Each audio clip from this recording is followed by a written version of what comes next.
नमस्कार विद्यार्थी मित्रांनो, मी तुषार दिनकर नन्नावरे पार्थ कॉम्पिटेटिव्ह फॉरमच्या फ्री लर्निंग एज्युकेशन प्लॅटफॉर्ममध्ये तुमचं सहर्ष स्वागत करत आहोत. पुढे येणारी कंबाईन ग्रुपची बी ची परीक्षा जी आहे त्याच्या अनुषंगाने थोडक्यात आपण एक सिरीज सुरू केलेली आहे, ज्याच्यामध्ये आयोगाचे आतापर्यंत जे काही क्वेश्चन पेपर झालेले दिसत आहे त्याच्यामध्ये आपण भूगोल या विषयासंदर्भातले क्वेश्चन सगळे बघतो आहोत आणि त्याचं चांगल्या पद्धतीने अनालिसिस करत आहोत. हे सगळं करत असताना साधारणतः आपल्याला नक्कीच भूगोलाचा कुठेतरी चांगल्या पद्धतीने अभ्यास होताना दिसत आहे.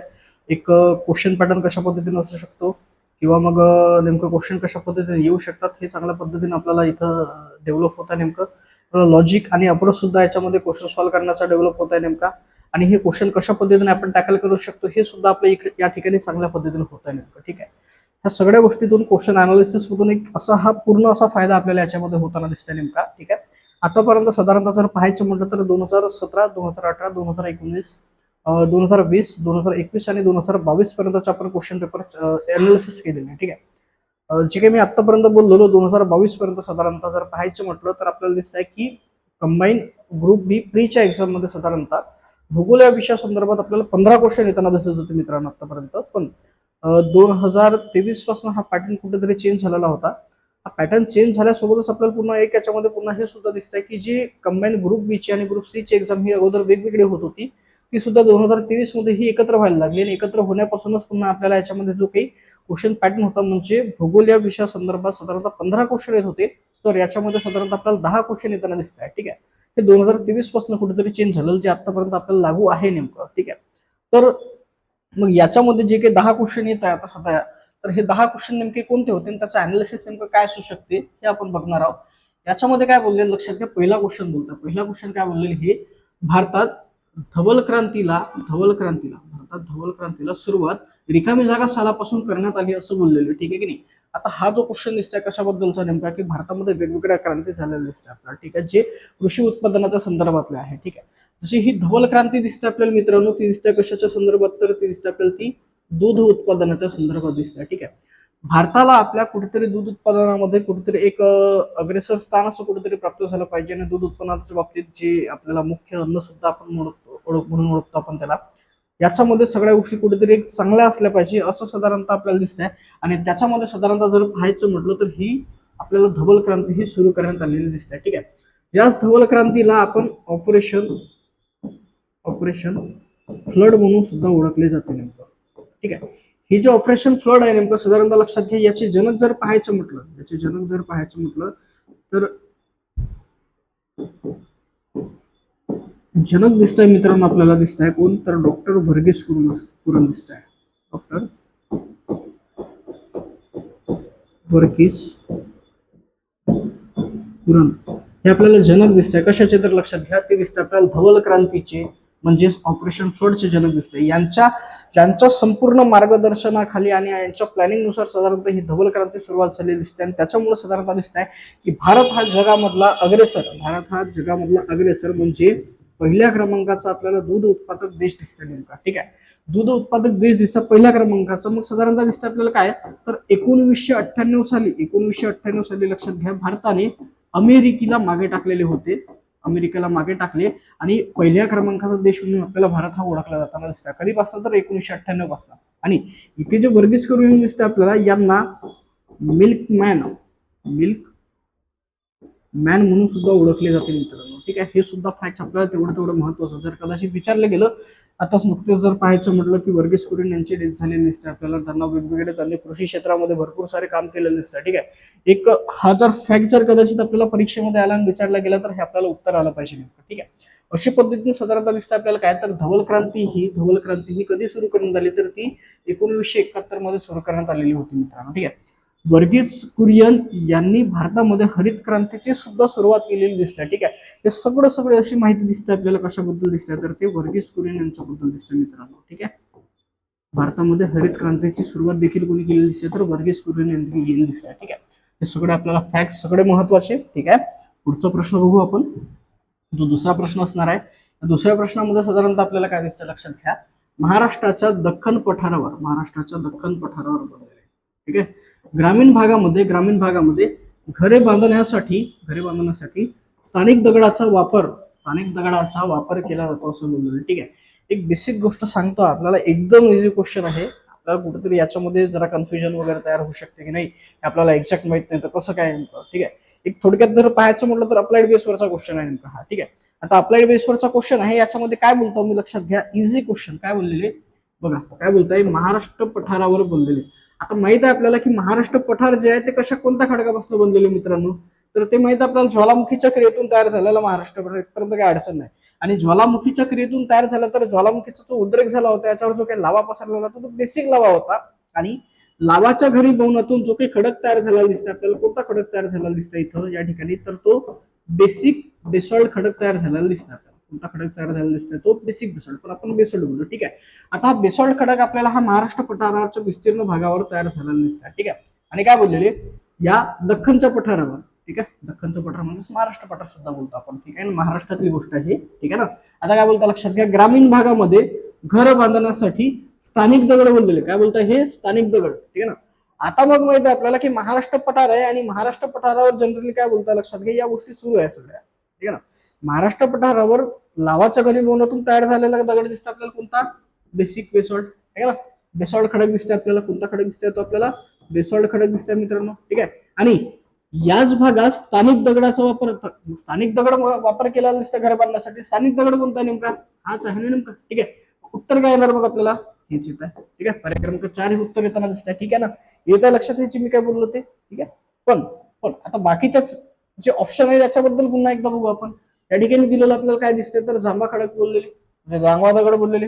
आता जांभा खडक जो आहे साधारणतः लक्षात घ्या आपल्याला कुठे आढळताना दिसतो, तो आढळताना दिसते आपल्याला दक्षिण कोकणामध्ये बऱ्यापैकी आढळताना दिसते, साधारणतः कुठेतरी पुन्हा आणखी सह्याद्रीच्या घाटामतावर सुद्धा आढळताना दिसते. आणि थोडक्यात जर पाहायचं म्हटलं तर हा जो खडक असतो तो थोडक्यात कुठेतरी ठिसूळ प्रकारचा असतो, आणि ठिसूळ प्रकारचा खडक असल्यामुळे लक्षात घ्या घरे बांधण्यासाठी आपण याचा उपयोग करू शकत नाही. ठीक आहे, त्यानंतर पुढे काय बोललेले, संगमरवरी दगड असं बोललेले. आता संगमरवरी दगड जर पाहायचं म्हटलं तर जनरली हा राजस्थानमध्ये मिळतो. ठीक आहे ना, कुठे मिळताना दिसतोय आपल्याला, तो हा राजस्थानमध्ये मिळताना दिसतोय आपल्याला. ठीक आहे, आरजे म्हणजे राजस्थानमध्ये मिळताना दिसतंय.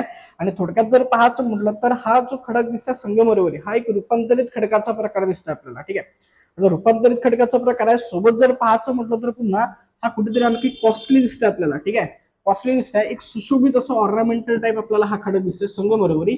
मग याचा उपयोग हा स्थानिक दगड म्हणून केला जाईल का नेमका, लक्षात घ्या, आणि तो सुद्धा घरे बांधण्यासाठी. ठीक आहे ना, एवढं तर श्रीमंत नाहीच आपण नेमकं. ठीक आहे, तर हे सुद्धा उत्तर याच्यामध्ये येणार नाही. ठीक आहे ना, पुढे काय बोललेलं लक्षात घ्या, ग्रॅनाइट बोललेले, ग्रॅनाइट. आता ग्रॅनाइट सुद्धा जनरली जर पाहायचं म्हटलं तर ते राजस्थानमध्ये दिसते आपल्याला. हा सुद्धा एक सुशोभित असा फरशीसारखा दगड दिसते, आणि याचा वापर जास्तीत जास्त फरशा तयार करण्यासाठी केला जातो नेमका. ठीक आहे, मग घरे बांधण्याच्या बाबतीत तर ग्रॅनाइट सुद्धा वापरण्यात येत नाही. ठीक आहे, तर वापरण्यात येतो कोणता येतो, तो आपला बेसॉल्ट हाच खडक वापरण्यात येतो. महाराष्ट्र पठार हे बेसॉल्ट खडकांनी बनले, आणि त्याच्या स्थानिक भागात घरे बांधण्यासाठी नेमका तर बेसॉल्ट खडकच वापरण्यात येतो. एकदम असा हा इझी क्वेश्चन असा होता नेमका. ठीक आहे, पुढे तिसरा क्वेश्चन बघू आपण. तिसऱ्या क्वेश्चन मध्ये काय दिसतंय आपल्याला पुन्हा, तर योग्य जोड्या जुळवा असं बोललेलं. ठीक आहे ना, एका बाजूला राज्य दिलेली आणि एका बाजूला लोकसंख्येची घनता दिलेली या ठिकाणी. ठीक आहे ना, जी 2011च्या जनगणनेनुसार दिसते साधारणतः. ठीक आहे, आता लक्षात घ्या नेमकं की इथे सगळे ही जग दिसते आपल्याला, राज्य दिसते, आणि या ठिकाणी बाजूला दिसते आपल्याला घनता. ठीक आहे, आता जनरली जर पाहायचं म्हटलं मित्रांनो, लक्षात घ्या की हे अदले मधले कुठले तरी राज्य दिसते. जर कदाचित जर पाहायचं म्हटलं तर भारतामध्ये घनतेच्या बाबतीत पहिले 5 राज्य आपण लक्षात ठेवू शकतो, आणि शेवटले 5 राज्य बऱ्यापैकी आपण लक्षात ठेवू शकतो, आणि यांची घनता सुद्धा लक्षात ठेवू शकतो जनरली. ठीक आहे, पण अधेमध्ये जर पाहायचं म्हटलं तर आपल्याला हे जरा लक्षात ठेवणं जरा कठीण. ठीक आहे ना, साधारणतः जर 100 पैकी एखादा विद्यार्थी असतो त्याला हे चांगल्या पद्धतीने माहित असते नेमकं. ठीक आहे, मग आता 99 विद्यार्थ्यांनी काय करायचं लक्षात घ्या, सोपं आहे, सांगतो मी. ठीक आहे, जरी माहित नसले याच्यामधलं तर काही अडचण नाही, पण लक्षात घ्या मी काय बोलतो. ठीक आहे, आता आपल्याला माहित आहे की लोकसंख्येची घनता जर पाहायचं म्हटलं साधारणतः लक्षात घ्या की जास्तीत जास्त लोकसंख्या कोणत्या भागात राहायला दिसते आपल्याला, ही ज्या भागात जो भाग साधारणतः हा सपाट भाग असते. ठीक आहे ना, आता सपाट भाग जर राहत असेल तर त्या भागात जास्तीत जास्त लोक राहताना दिसतात. ठीक आहे, कोणाच्या तुलनेत मग जर काही असा भाग पुन्हा दिसतोय आपल्याला जो दऱ्याखोऱ्याचा भाग दिसतोय, पर्वतीय भाग दिसतोय, याच्या तुलनेत पाहायचं म्हटलं तर साधारणतः सपाट भागामध्ये जास्त लोक राहतील, दऱ्याखोऱ्याच्या भागामध्ये लोक हे कमी राहतील साधारणतः. ठीक आहे, अशा पद्धतीने आपल्याला काय दिसते, ही लोकांची घनता साधारणतः दिसते, किंवा लोकांची राहण्याची संख्या साधारणतः दिसते. ठीक आहे, मग दिसतंय याच्यामध्ये काय दिसतंय लक्षात घ्या की याच्यामधलं जो काही एक ठिकाण दिसतंय, एक दिसतंय हिमाचल प्रदेश दिसतंय. ठीक आहे, आता हिमाचल प्रदेशच्या बाबतीत जर बोलायचं म्हटलं मित्रांनो तर काय दिसतंय लक्षात घ्या की हिमाचल प्रदेश हा हिमालय जो पर्वत आहे आपला नेमका असा हा पर्वतीय भाग दिसतोय आपल्याला हिमाचल प्रदेशचा, ठीक आहे ना. मग हिमाचल प्रदेशमध्ये जर पर्वतीय भाग आहे नेमका हा, ठीक आहे ना, त्या पर्वतीय भागामध्ये सपाट नाही, ठीक आहे ना. सोबतच तिथे वाहतुकीच्या सोयी सुद्धा कमी दिसते साधारणतः, आणि इतर सोयी सुविधा सुद्धा या भागामध्ये पर्वतीय भागामध्ये नेमका कमी असतात. मग या ठिकाणी लोकांची संख्या कमी असणार, लोकांची संख्या कमी असणार म्हणजे घनता सुद्धा कमी असणार. मग या बाबतीत जर या कॉलम मध्ये जर चेक करतो बोललो तर आपण काय दिसतं, सर्वात कमी लोकसंख्येचा भाग, सर्वात कमी घनतेचा भाग दिसतं. आकडा कोणता दिसतं आपल्याला, तो 123 असा दिसतोय, ठीक आहे. जो कुठे दिसतं आपल्याला, पर्याय क्रमांक 1 मध्ये दिसतं. म्हणजे हिमाचल प्रदेश सोबत जनरली पाहायचं म्हटलं तर आपल्याला जोडी लागताना दिसते, इथपर्यंत काय अडचण नाही, ठीक आहे. पुढे पुढे दिसतंय झारखंड दिसतंय, ठीक आहे. नंतर हरियाणा सुद्धा दिसतंय. याच्याबद्दल जरा कन्फ्युजन होऊ शकते आपलं, पुन्हा एकदा बोलू आपण काय बोलता, लक्षात घ्या बिहार, ठीक आहे. आता बिहारचा भाग असा आहे मित्रांनो, नेमकं लक्षात घ्या की या ठिकाणी कुठेतरी आपल्याला हा एक सपाट असा मैदानी भाग दिसतोय. आपल्याला हा दिसतोय कोणता भाग दिसतोय, तो मैदानी भाग दिसतोय, ठीक आहे. हा मैदानी भाग नेमकं जर पाहायचं म्हटलं तर गंगेच्या नद्या ज्या आहेत, उपनद्या, त्यांच्या गडाच्या निक्षेपणातून तयार झालेला दिसतंय. आणि हा बिहारचा भाग पुन्हा काहीतरी आपल्याला तो सुपीक असा भाग दिसतंय. आणि या सुपीक भागावर जास्तीत जास्त घनता आपल्याला दिसते. आपल्याला माहित आहे की साधारणतः भारतामधील 25% लोकसंख्या, भारतामधली 25% लोकसंख्या ही गंगेच्या मैदानी प्रदेशामध्ये राहते मित्रांनो, ठीक आहे. सपाट भाग, सुपीकता सुद्धा आहे. मग याच्यामध्ये जास्तीत जास्त आपल्याला काय करावं लागेल, नेमकं हे आकडे बघावं लागेल, ठीक आहे. म्हणजे बिहारची जर जोडी लावायची म्हटलं तर ती लावू शकतो आपण कशासोबत, तर लक्षात घ्या आपल्याला काय सर्वात मोठा आकडा दिसतोय 1106, ठीक आहे ना. म्हणजे बिहारची जोडी लागलेली दिसते आपल्याला या ठिकाणी. मग आपल्याला काय दिसतंय पुन्हा की 2 साठी 1 दिसतंय, ठीक आहे. आणि त्यानंतर पुन्हा ड साठी दिसतंय आपल्याला 4 दिसतंय, ठीक आहे. मग आता हे कुठे दिसतंय, लक्षात घ्या या ठिकाणी दिसतंय, बरोबर. त्यानंतर पुन्हा बी साठी 1 पुन्हा दिसतं आपल्याला या ठिकाणी सुद्धा दिसतंय, ठीक आहे. पुढे या ठिकाणी आहे का, नाही दिसतंय, ठीक आहे. काय अडचण नाही इथपर्यंत, बरोबर. पुढे या ठिकाणी आहे का, नाही, ठीक आहे. म्हणजे हे आपल्या गेलेलं दिसतंय, बरोबर. 3 आणि 4 कॅन्सल. पुन्हा दिसतं आपल्याला बिहारसाठी काय बोललो आपण, 4 ची जोडी घेतलेली, म्हणजे ड साठी 4, तर हे सुद्धा या ठिकाणी दिसतंय, 2 मध्येच दिसतंय, ठीक आहे. म्हणजे जे काय आन्सर येताना दिसतंय आपल्याला ते कशातून येणार, मग ते 1 आणि 2 या दोन पैकी, या दोन पर्यायांपैकी नेमका आन्सर येताना दिसतंय, ठीक आहे. मग आपल्याला चेक करायचं आता, इथपर्यंत तर कळलं आपल्याला नेमकं. मग हरियाणाच्या बाबतीत काय आणि त्यानंतर झारखंडच्या बाबतीत पुन्हा काय, ठीक आहे.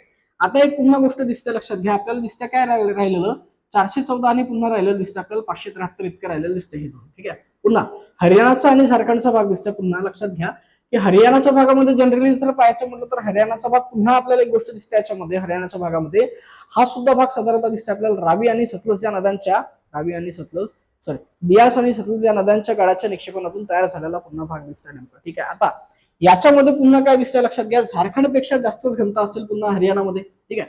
झारखंडपेक्षा जास्तच घनता, कारण झारखंडमध्ये साधारणतः दिसतं आपल्याला पठारी भाग दिसतात, थोडक्यात जंगलाचा भाग सुद्धा पुन्हा दिसतंय. आणखी सोबत झारखंडमध्ये आपल्याला दिसतंय की जास्तीत जास्त खनिज दिसत आहे, बरोबर.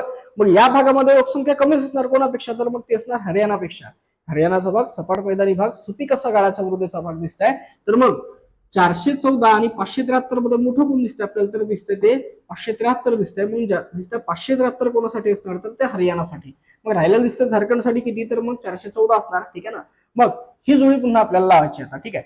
जे आता ऑप्शन राहिलेले दिसतं आपल्याला 1 आणि 2, याच्यामध्ये कुठे लागताना दिसतं, लक्षात घ्या हरियाणाच्या बाबतीत 3.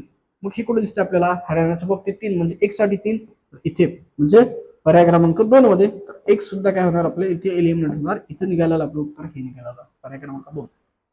जसा प्रश्न आपल्याला हा होता, हा याच्यामध्ये हे कठीण आहे, फार कठीण दिसते आपल्याला की प्रत्येक राज्याची इथली ही घनता लक्षात ठेवणं. पण थोडक्यात जर पाहायचं म्हटलं तर लक्षात घ्या, आपण आपल्या लॉजिक नुसार, आपल्या अभ्यासानुसार इझिली याचा आन्सर काढलेलं दिसतंय, ठीक आहे. असं हे अप्लाइड बेसवरचं सगळं हा क्वेश्चन पेपर कुठेतरी दिसतंय नेमकं मित्रांनो, उत्तर आलेलं दिसतं आपल्याला, हे 2 आलेलं दिसतंय, ठीक आहे. पुढे पुढे दिसतंय काय, तर लक्षात घ्या जुळ्या जुळवाचाच प्रश्न दिसतंय. एका बाजूला शिखर दिलेलं आहे, ठीक आहे ना, आणि त्यानंतर त्यांची पुन्हा दिलेली आपल्याला काय, तर ती उंची दिलेली, ठीक आहे. आता जसं आपण महाराष्ट्रातले सगळे शिखर आहे याच्यामध्ये, ठीक आहे की नाही, त्याच्यामध्ये दिसतं आपल्याला क सा मी हसतो एक ट्रिक ही महाराष्ट्रभर चालते, बरोबर बरोबर, ठीक आहे ना. त्याच्यामध्ये कळसुबाईसाठी 1646 दिसते आपल्याला पुन्हा, आणि पुन्हा दिसतंय काय, तर सॉरी, हा 1646 दिसते आपल्याला कळसुबाईसाठी, आणि पुन्हा दिसते आपल्याला साल्हेर आलेलं दिसतं. तर साल्हेरची दिसते आपल्याला किती दिसते, तर 1567 दिसत आहे. साल्हेर जे दिसत आहे ते पर्याय क्रमांक 1 मध्ये दिसते आपल्याला. साल्हेर कुठे दिसते, तर हे सॉरी पर्याय क्रमांक नाही, तर लक्षात घ्या साल्हेरची जोडी लागताना दिसते आपल्याला 1 नंबर सोबत लागताना दिसत आहे. म्हणजे 4 साठी डी साठी आलेलं दिसतं 1. मग हे ऑप्शन मध्ये कुठं कुठं, ऑप्शन मध्ये फक्त लक्षात घ्या डी साठी 1 जी दिसते आपल्याला फक्त या ठिकाणी आलेलं दिसतंय. मग कुठे आलेलं दिसतं आपल्याला, ते पर्याय क्रमांक 1 मध्ये आलेलं दिसतं. 4 मध्ये आहे का कुठे, हे नाहीये. म्हणजे 2, 3, आणि हे 4 आपलं कॅन्सल झालेलं दिसतंय आणि उत्तर आलेलं दिसतंय नेमकं हे. कारण साल्हेरसाठी फक्त 1567 हे आपल्याला कन्फर्म होतं तर कुठं आलेलं दिसतं, फक्त या ठिकाणी आलेलं दिसतं आणि नेमकं हेच उत्तर आपलं, ठीक आहे ना. आणि बाकीच्या सुद्धा मग आपल्याला जडा दिसतात तशाच पद्धतीने काय दिसतंय, मांगी तुंगीसाठी दिसतंय आपल्याला काय, ते 1100 दिसतंय. थोडंसं त्र्यंबकेश्वरसाठी दिसतंय आपल्याला मित्रांनो ते 1304 दिसतंय. आणि त्यानंतर सप्तशृंगीसाठी दिसतंय मित्रांनो आपल्याला दिसतंय 1416 दिसतंय, ठीक आहे. अशा पद्धतीने सगळ्या गोष्टी चालताना दिसतात. नेमकं उत्तर आलं दिसतं आपलं पर्याय क्रमांक 1. आणि ही जी सगळी याच्यामध्ये जी काही शिखरं दिलेली नेमकी ही शिखरं, ही सगळी शिखरं दिसते आपल्याला कुठे दिसते, ही नाशिक जिल्ह्यामध्ये. कुठली तर ही नाशिक जिल्ह्यामध्ये, बरोबर. ऑफलाईन बॅच मध्ये साधारणतः या महाराष्ट्रामधल्या प्रत्येक शिखराची उंची या ठिकाणी बघितलेली आपण, ती नेमकी ही पाठ करून घेतली चांगल्या पद्धतीने. त्यांचे लोकेशन सुद्धा प्रत्येक जिल्ह्यामध्ये कशा पद्धतीने आहे हे सुद्धा चांगल्या पद्धतीने सांगितलं, ठीक आहे. त्या गोष्टी दिसतात आपल्याला नेमकं, ठीक आहे. पुढे पुढे बघू आपण. 5वा प्रश्न दिसतोय आपल्याला तो, रोरो वाहतुकीची सुरुवात भारतात सर्वप्रथम कोणत्या रेल्वे मार्गावर झालेली असं बोललेले आहे, ठीक आहे. आता रोरो वाहतूक म्हणजे काय नेमकी, ठीक आहे. त्याच्यामध्ये असते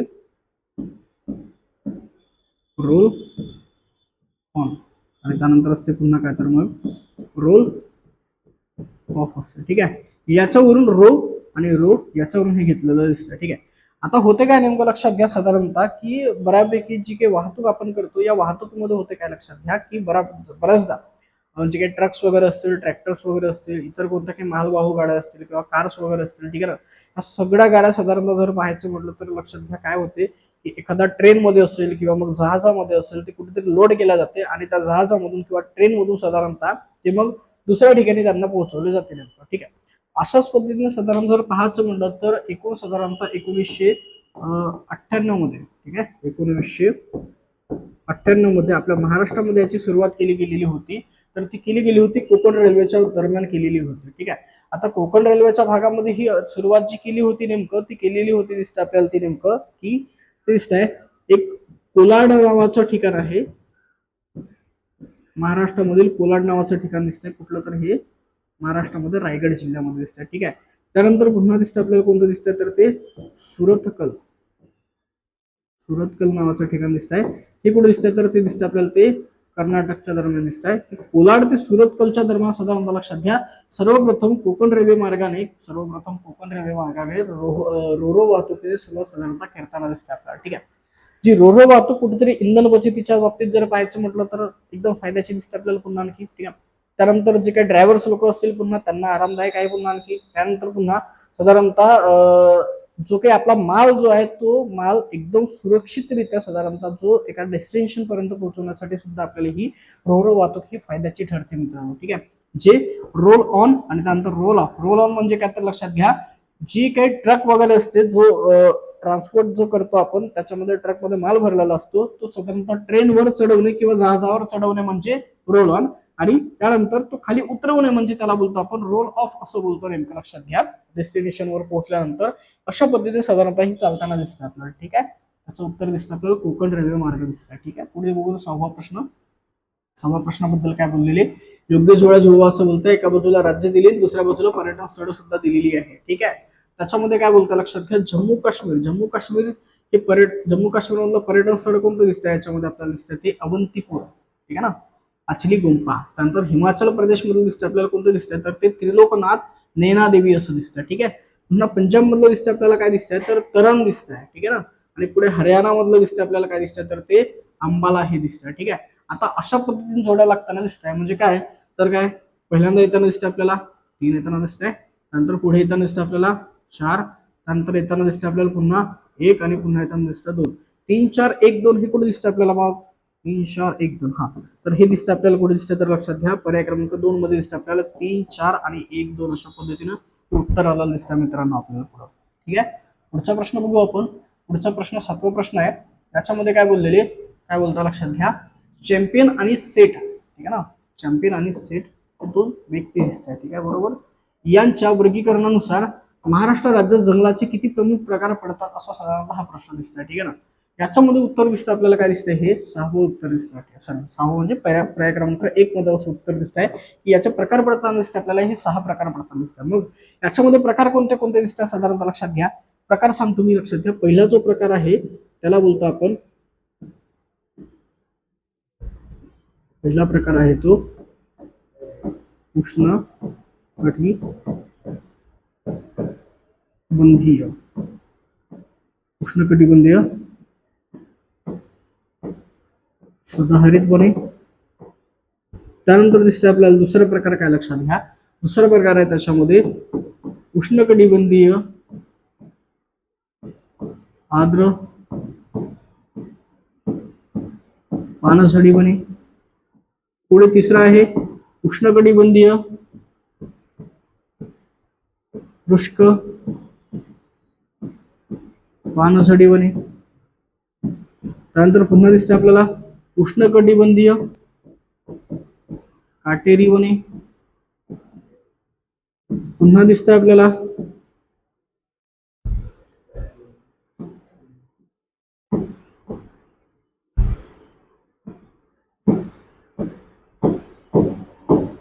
दलदलीची वने, ज्यांना आपण कांदळ वने, मँग्रोव्ह वने सुद्धा बोलतो. त्यानंतर दिसतं आपल्याला सर्वात शेवटी जो आहे उप उष्णकटिबंधीय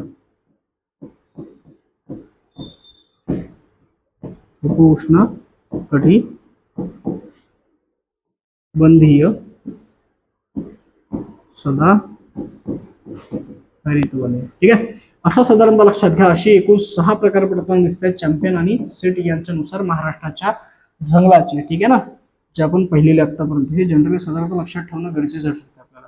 पुढे बघतो आपण काय बोलताय की भारतातील कोणते शहर भारतीय शासनाच्या स्वच्छ क्रमवारीत सलग 3 वेळा स्वच्छ शहर म्हणून घोषित करण्यात आलेले आहे. ठीक आहे ना.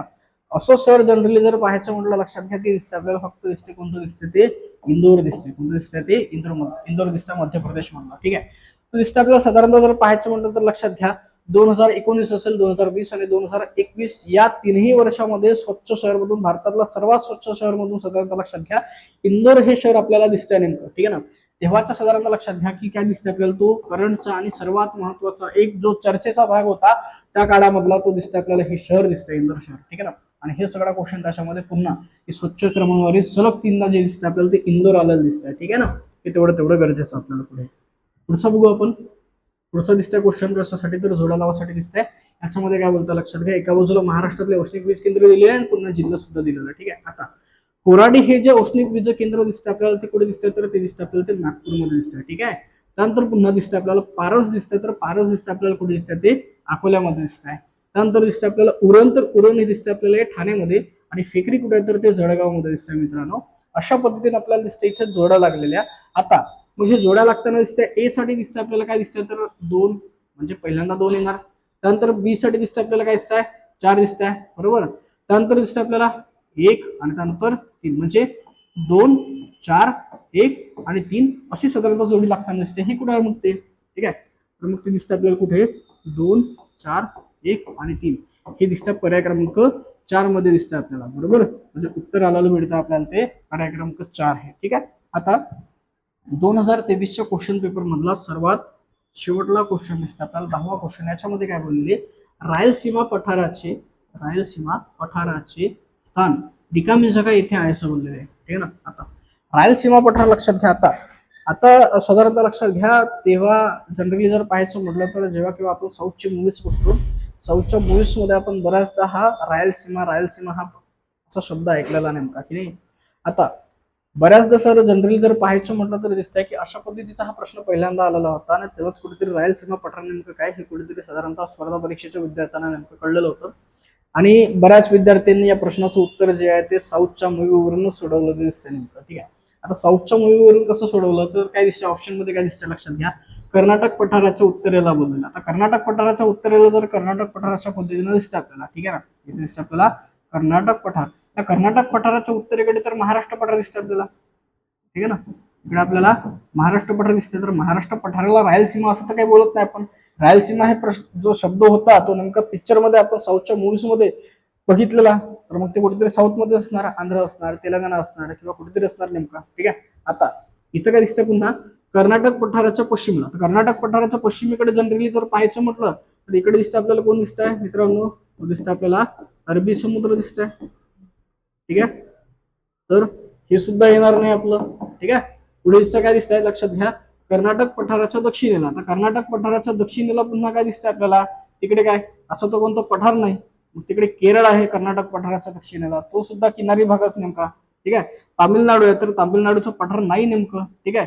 तर हे सुद्धा आपल्याला येत नाही नेमकं. राहिलेलं काय दिसतंय कर्नाटक पठाराच्या पूर्वेला, तर हे नेमकं आपल्याला उत्तर दिसतं. आता कर्नाटक पठाराच्या पूर्वेला जनरली जर पाहायचं म्हटलं, कर्नाटक पठाराच्या पूर्वेला अशा पद्धतीने एक जो पठारी भाग पसरलेला आहे त्याला बोलतो, याला बोलतो आपण तेलंगणा पठार. याला बोलतो आपण तेलंगणा पठार असं बोलतो. ठीक आहे. आता या तेलंगणा पठाराच्या भागातून साधारण जर पाहायचं म्हटलं तर लक्षात घ्या, आपल्याला एक नदी वाहताना दिसते अशा पद्धतीने. ही नदी दिसते. कोणती नदी, तर ही दिसते आपल्याला कृष्णा नदी दिसते. कोणती नदी दिसते, ही कृष्णा नदी दिसते. ठीक आहे. या तेलंगणा पठाराचा कृष्णा नदी खोऱ्याच्या दक्षिणेकडील जो भाग दिसतो आपल्याला साधारणतः हा. ठीक आहे.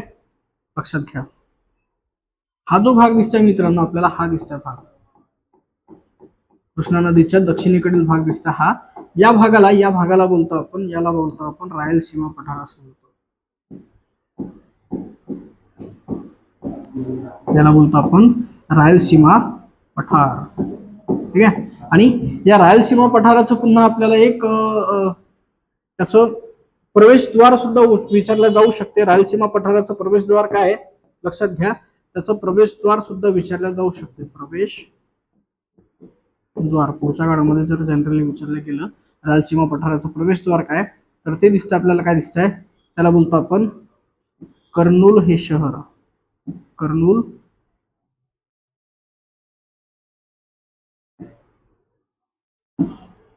कर्नूल हे शहर दिसतंय मित्रांनो आपल्याला रायलसीमा पठाराचं. या रायलसीमा पठाराचं काय दिसतं आपल्याला, ते प्रवेशद्वार आहे. ठीक आहे.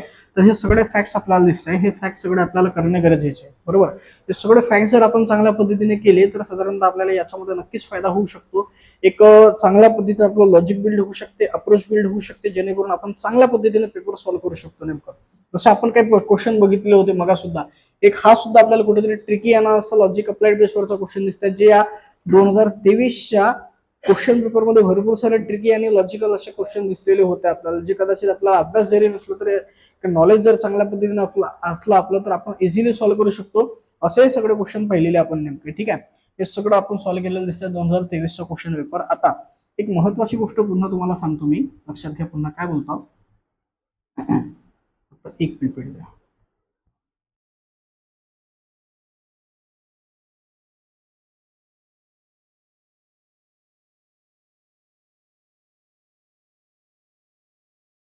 मित्रांनो आमची एक बॅच सुरू होत आहे. ही बॅच लक्षात घ्या काय दिसतंय, जे काही साधारणतः आपल्याला 10वी आणि 12वी जे विद्यार्थी पास झालेले दिसत आहे किंवा जे काही अंडर ग्रॅज्युएट असतील विद्यार्थी, ठीक आहे ना, त्यांच्यासाठी ही स्पेशल बॅच दिसते मित्रांनो. त्यांच्यासाठी ही स्पेशल बॅच जी बेसिक बॅच असणार आहे, त्याच्यामध्ये यूपीसी आणि एमपीसी या दोन्ही स्ट्रीमच्या बाबतीतली ही बॅच दिसते नेमकी. ठीक आहे. आता ही बॅच जर पाहायचं म्हटलं साधारणतः लक्षात घ्या की बऱ्यापैकी साधारणतः विद्यार्थ्यांचं एक एम असते की प्रशासकीय सेवेमध्ये जायचं, 10वी नंतर असते किंवा मग 12वीच्या तेवढंच असते साधारणतः. मग नेमकं जर 10वी पास झालेले असतील काही विद्यार्थी, बरं 12वी पास झालेले असतील, अंडर ग्रॅज्युएट असतील, याच्यामध्ये जनरल जर पाहायचं म्हटलं साधारण लक्षात घ्या प्रत्येक विद्यार्थ्याचं एम हे कुठेतरी हिरून नेमकं ही बॅच नेमकी सुरू करण्यात येत आहे नेमकी, की त्या बॅच मध्ये सगळ्या एमपीसीच्या बाबतीत बेसिक अशा गोष्टी साधारणतः होणार आहे, ज्याच्यामध्ये स्टेट बोर्ड असेल, ज्याच्यामध्ये